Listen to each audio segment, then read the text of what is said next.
આજે તારીખ 20 માર્ચ વિશ્વ ચકલી દિવસની ઉજવણી નિમિત્તે ભરૂચ જિલ્લા યુવા ભાજપ દ્વારા પક્ષીઓ માટે પાણીના કુંડાનું વિતરણ કરાયું હતું।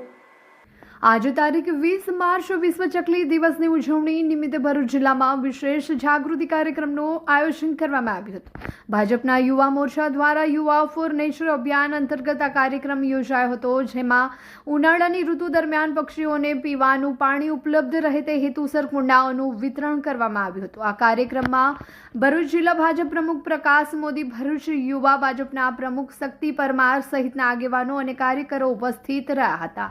ઉપસ્થિત મહાનુભાવોએ પર્યાવરણ સંરક્ષણ અને પક્ષીઓના સંવર્ધન માટે લોકોમાં જાગૃતિ ફેલાવવા પર ભાર મૂક્યો હતો। આજે 20 માર્ચ વિશ્વ ચકલી દિવસ નિમિત્તે ભારતીય જનતા યુવા મોરચાના પ્રદેશ અધ્યક્ષ આદરણીય હેમાંગ જોશીજીની સૂચનાથી યુથ ફોર નેશન અંતર્ગત ઉનાળાની સિઝનમાં પક્ષીઓને પાણીની તકલીફ ન પડે એ હેતુથી ભારતીય જનતા યુવા મોરચા ભરૂચ જિલ્લા દ્વારા આજ રોજ ભરૂચ વિધાનસભામાં કસક મુકામે 200થી વધારે કુંડાનું વિતરણ કરવામાં આવ્યું।